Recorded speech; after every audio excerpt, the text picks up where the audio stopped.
20. Praise the Lord. But in a great house there are not only vessels of gold and of silver, but also of wood and of earth, and some to honor and some to dishonor. Yan.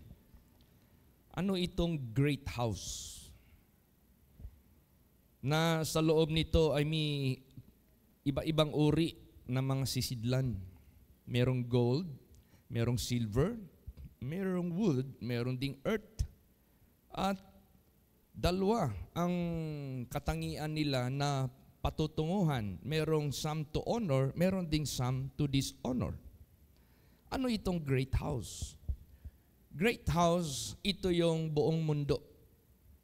This is the entire world. Lahat ng mga tao, naka-specify sila sa 4 kinds of vessels.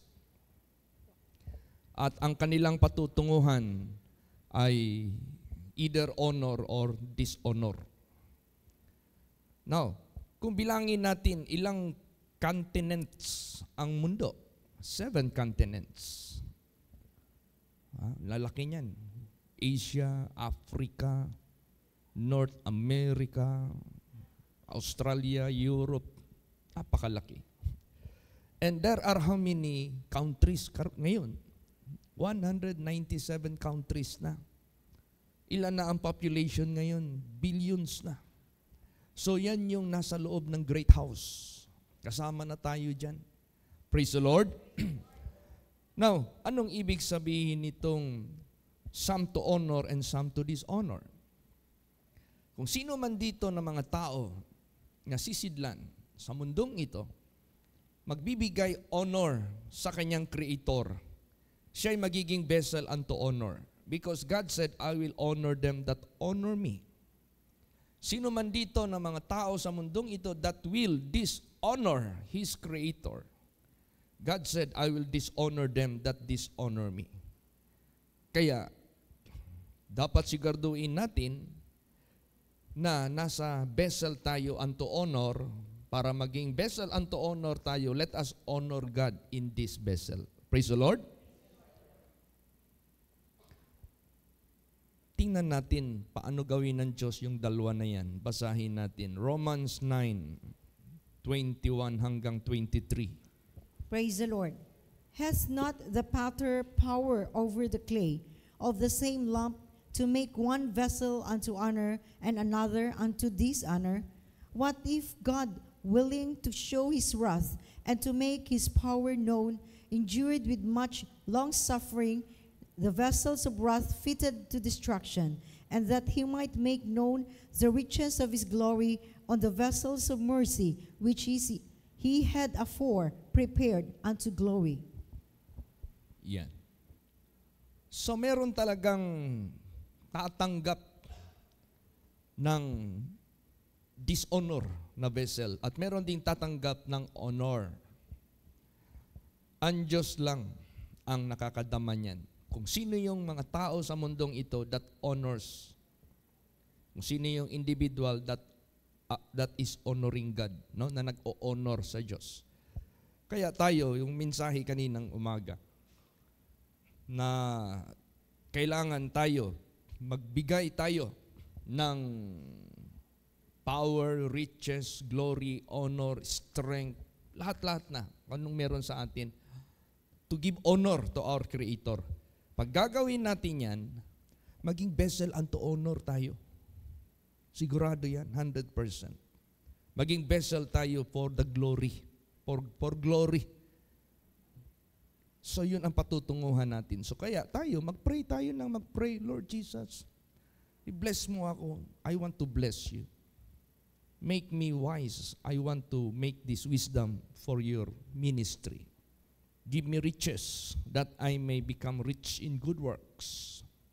Give me strength that I may use it to perform what is for the honor of your name. Lahat-lahat na anong mahingi natin sa dalangin na para magbigay tayo ng honor sa ating Creator, gawin na natin yan. Now, what is the first step bago natin magawa ito? Basa. 2 Timothy 2:21. The Lord. If a man therefore purge himself from this, he shall be a vessel unto honor, sanctified, meet for the master's use, and prepared unto every good work. Yan. Kailan ka maging vessel unto honor? If you honor God. How can you honor God? Make your body clean. No? Saan ka man dito? Sa apat na ito. Gold, silver, brass, or wood, or earth. Saan ka man dyan? Maglinis ka lang. Gagawin kang sisidlan na malinis at nararapat niyang gamitin para maging sisidlan ka sa ikapupuri. At nararapat kang gagamitin at lagi kang nahanda for the Master's use para magamit ka ng ating Panginoong Diyos. So, ibig sabihin yan, ano ang ating obligasyon? Hindi kailangan ng ating talent dito. Hindi kailangan ng ating skill dito. Hindi kailangan ng sarili natin dito na pamamaraan. Ang kailangan natin, ang kalinisan, dahil ang Diyos ang magbibigay ng lahat. Siya ang magbibigay ng skill, siya magbibigay ng talent, siya magbibigay ng power, siya magbibigay ng strength. Ang kalinisan lang ang kailangan natin. Amen? Praise the Lord. Para maging sisidlan ka sa ikapupuri. Basahin natin. Para sa ganun, anong sabi dito? 2 Corinthians 4:7. Praise the Lord. But we have this treasure in earthen vessels, that the excellency of the power may be of God and not of us. Yan. See? Tayo ay sisidlan lang. Subalit kung tayo ay naglinis, gagawin tayong malinis at nararapat niyang gamitin at magiging sisidlan tayo sa ikapupuri. For honor. We have this treasure in earthen vessels, that the excellency and power may be of God and not of us. See? Malinis ka lang, mag-rest yung Spirit of God sa buhay mo. Then ang Spirit of God na ang magkilos sa buhay mo. So that power and excellency is not of us, but of God. Praise the Lord. So wala tayong pining ipagmamayabang. Wala tayong ipagmamalaki sa sarili natin. Kaya ang gawin lang natin, malinis ka lang, magdalangin ka sa ating Panginoong Diyos, pagtibayin mo yung sarili mo na hindi ka na madungisan, at ang Spirit of God manahan sa iyo. Pag ang Spirit of God manahan sa iyo, gagawa ka ng mga ipapagawa ng Diyos sa iyo at maging laborer ka together with Him. Basahin natin yan. 1 Corinthians 3:9. Praise the Lord. For we are laborers together with God. You are God's husbandry. You are God's building. Yan. Tayo, mga anak ng Diyos, mga manggagawa kasama ang Diyos. And we are God's husbandry. And ye are God's building. See? So, dito sa atin, mangyayari na tayo ay maging laborers together with God. So, para marami tayong matrabaho, marami tayong magawa, malinis lagi. Then prayer. Then, sabihin natin, Lord, your will be done.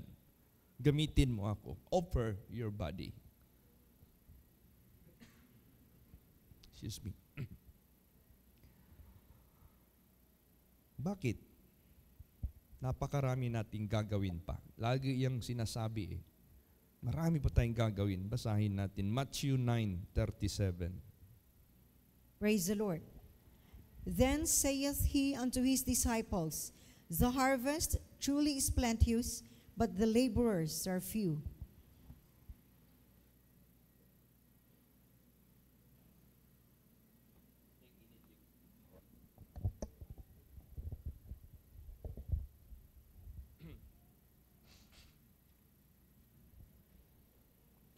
Ayan.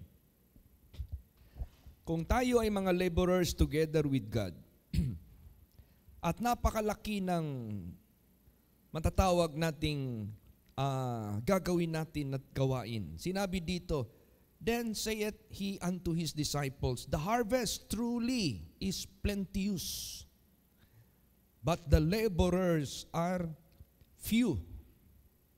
So, kailangan bawat isa sa atin malaki ang magagawa.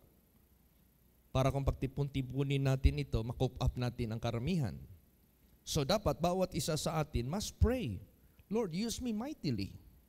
Lord, use me strongly. Lord, use me. Yun ang prayer natin eh. Praise the Lord. Panahon na talaga natin as a vessels of God na i-offer natin ang ating buhay sa Kanya. Kung saan ka man yung katawan ni Kristo, saan ka man ilalagay ng Diyos. Apostles ka man, teachers, prophets ka man, teachers ka man, helps ka man, governments ka man, lahat ito i-bless ng ating Panginoong Diyos. So, yan ang dalangin natin na lahat tayo makakagawa. Kaya i-pray natin itong conferences ng mga pastors na i-lead kami ni Lord Jesus sa dapat naming gagawin. Itong overseas na mga proposals para ma-expose ang mga pastors sa mission field, anuman ang ibibigay ng Diyos. Ito lang, pamasahe lang namin, Malaysia at saka Canada, very challenging na sa amin ito. Bakit challenging? That will cost too high for us. But if we believe our God that He is able, that's nothing. Yan lang pamasahe hindi natin harapin. Hindi natin kayang paniwalaan ang Diyos that He will provide. Paano na lang yung worldwide mission natin na napakalawak ng mundo? Itong tinawag na great house dito.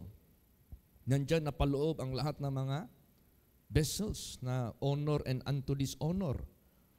Kaya kinakailangan talaga tayo mga anak ng Diyos. Just pray. No? Bahala na si Jesus Christ. Mag-lead sa atin, maggamit sa atin mightily. The excellency and the power so that is not of us, but of God. And remember, pag sa Kanya, sabihin ko po sa inyo, that's great. That's mighty. That's beyond imagination. Di natin yan kayang mai-imagine.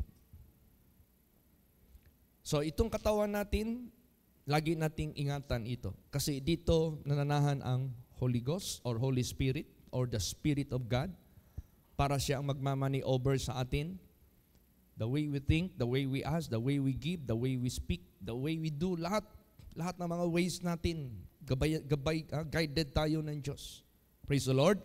Mamaya, basahin ko mamaya yung Revelation para marinig ng lahat. Yung last sa New Year. Okay. So, anong gawin natin? Basa. 1 Corinthians 6:19. Praise the Lord. What? Know ye not that your body is the temple of the Holy Ghost, which is in you, which ye have of God, that you are not your own? Yan. See? Itong katawan natin, hindi sa atin na ito. Bakit? Binayaran na ito ni Kristo. Redeem. Pag redeem na ito, hindi na may-ari ang taning. Hindi na rin ang may-ari yung sarili natin, kundi yung nag-redeem. Parang nag-pawn ka sa pawn shop. Pag may nag-redeem, hindi na may-ari ng pawn shop na naghawak niyan. Hindi na rin ang nagmamay-ari yung nag-pawn na yan, kaya hindi siya ang nag-redeem. Kung sino yung nag-redeem, nakalagay yung pangalan na ikaw nag-redeem, ikaw na ang may karapatan yan. Ganun sa buhay natin. Itong katawan natin, hindi na tayo, hindi na sa atin ito. Kanya na ito kasi na-redeem na tayo eh. Know ye not that your body is the temple of the Holy Ghost which is in you, which ye have of God, and ye are not of your own. O ngayon, saan tayo ngayon ilalagay ng Diyos? Basahin natin. Anong kagamitan ng Diyos sa atin? Ephesians 2:20 hanggang 22. Praise the Lord. And are built upon the foundation of the apostles and prophets, Jesus Christ himself being the chief cornerstone, in whom all the building fitly framed together groweth unto an holy temple in the Lord, in whom ye also are builded together for an habitation of God through the Spirit. Ayan. See? Tayo ay naitayo sa matibay na pundasyon ng mga apostoles at ng mga propeta. kung paano ginamit ng Diyos yung kanyang mga apostoles, yung kanyang mga disipulo, yung mga propeta niya na gumawa sa gawain ng Diyos para ipundar ang pagliligtas ng Diyos, para ihayag ang dapat ihayag ng Diyos as a warning, para ihayag ang kaharian ng Diyos kung anong meron, anong ihayag doon sa impyerno, anong mahinatnan ng mga tao mapunta doon. These were revealed by His apostles, disciples, and prophets. Then we are belong to that. Praise the Lord. And are built upon the foundation of the apostles and prophets, Jesus Christ Himself being the chief cornerstone, in whom all the building fitly framed together groweth unto an holy temple in the Lord. We are growing. We are growing. Praise the Lord. We are not stagnant. We are not barren, but we are growing. We are fruitful. Naging mabunga tayo. Groweth unto an holy temple in the Lord, in whom ye also are builded together for an habitation of God through the Spirit. Tinibay tayo. Tinatag tayo ng Diyos para nagdidwell ang Spirit sa atin. Para habang nabubuhay ito, yung Spirit of God nagdidwell sa atin, gagamitin niya tayo in His own mighty way. Sa hindi natin kayang liripin na pamamaraan ng Diyos. Basta importante yung kalinisan natin manatili. Para una, maligtas tayo, ikalawa, gagamitin tayo so that the excellency and the power not of us, but of God. Lagi natin siyang alalahanin, lagi natin siyang purihin, lagi natin siyang luwalhatiin. Yung mensahe kaninang umaga, give glory, honor, power, strength, riches unto Him, the lamp of God. He is worthy. Praise the Lord. Kaya pray lang tayo ng pray. Sa personal prayer natin, sa prayer meeting, sa alas 9, sa alas 2, pray without ceasing. Sige lang, pray lang tayo ng pray. Hingi lang tayo ng hingi kay Lord Jesus. Ano ipapagawa niya sa atin? Bakit? Kailangan hindi tayo mawasak. Bakit kailangan hindi tayo malupaypay? Bakit kailangan tayo mag-grow? Bakit kailangan tayo maging matibay? At kung hanggang saan tayo pahintulot ng Diyos, marami pang magsunod sa atin. Bakit? Importante tayo bilang mga instrumento ng Diyos. Anong ating dinadala sa mundong ito? Basa last verse. 1 Timothy 3:15. Praise the Lord. But if I tarry long, that thou mayest know how thou oughtest to behave thyself in the house of God, which is in the church of the living God, the pillar and ground of the truth. Yan. This is the pillar in the ground of the truth. Na kailangan ito hindi mawasak, kailangan ito hindi manghina, hindi manglupaypay. Sino pa ang magtatayo ng haligi ng katotohanan ng Diyos? Di ba? So, itong building na ito, itong church na ito, ingatan natin ito. But if I tarry long, kung sakali akong tatagal, that thou mayest know how to oughtest to behave thyself in the house of God. Minsan, babiyahe kami ni Sister Joy, minsan matagal akong magbalik. So you should know how to behave yourself as the house of God. Laging prayerful, laging watchful. Kami din na magbabiyahe, watchful and prayerful din kami para mamaya pagkita-kita natin, intact pa rin tayo. Praise the Lord. Handa pa rin tayo para magpagamit sa ating Panginoong Diyos. I-pray natin na February 9 ang anniversary ng Zamboanga. So before 9, biyahe na kami, bailan kami, God be willing. 11 naman ang anniversary ng Dipolog. February ito Then, after that, Malaysia. Magpasok kami doon, baka 18. 2 weeks kami doon, God be willing, hanggang March 4. Then, kung matuloy yung visitation namin sa Hong Kong, that will be March 14 hanggang 17. Then, balik dito para sa preparation natin sa March 28. So, may mga panahon talaga na maglagyo ta. Ang hangyo lang ni Paul, kung malangan lamang ko, kung balik diya sa inyo, you know how to behave in the house of God. Praise the Lord. Mag-ampo kanunay, no? Maging watchful, maging prayerful. Kasi lahat tayo gagamitin ng Diyos. Hindi lang natin yan ma-fathom. Hindi natin ma-fathom yan. Itong mga kabataan natin, yung mga futures yan. No? Lahat kayo. Lahat tayo, may papagawa pa ang Diyos sa buhay natin. So remember, this great house, which is the entire world, has two kinds of vessels.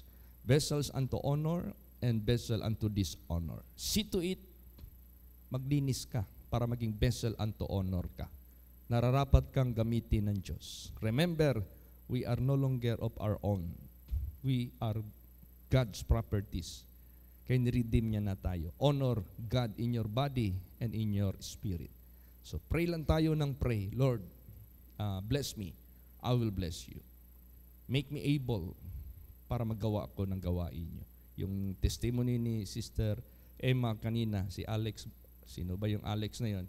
Oo, buhay pa ba yan? May pamilya pa ba yan? Hindi ko na lang ano yun yung apelido, baka matandog yung ano ng pamilya. Si Mr. Alex, so in so. Tingnan mo, hindi niya na-fulfill. Imbis chance niya na yun to honor God as a vessel. Kaya hindi lagi magawa yan natin pag hindi tayo malinis. Pag malinis tayo, magawa natin yan kasi hindi tayo ang gumagawa. The excellency. Pag sinabing excellency, perfection is of God, not of us. So ang kalinisan lang ang hinihingi ng Diyos sa atin. Watchful ka, prayerful ka, may takot ka sa Diyos. Obedient ka sa kanyang mga statutes. Maliit man o malaking kasalanan, huwag kang gagawa. Kasi pareho yung kasalanan. There is no such particular amount of sin, malaki o maliit. The wages of sin is death. Maliit man malaki, pareho, kabayaran kasalanan. Huwag tayong magkumpiyansa. Praise the Lord. What God did not permit us to do not do. Don't do it. What God asks you to do, just do it. Yun. You will receive a crown if you have done lawfully. Kung ano yung pinipermit ng Diyos. Observe tayo lahat ng kanyang statutes and commandments. Alam ng Diyos ito. Kilala tayo lahat ng Diyos. Itong mundong ito, sino? Alam niya kung sino yung vessels unto honor. Meet for His use. Kaya magpagamit tayo for His use. Amen? Praise the Lord. Magsitayo po ang lahat.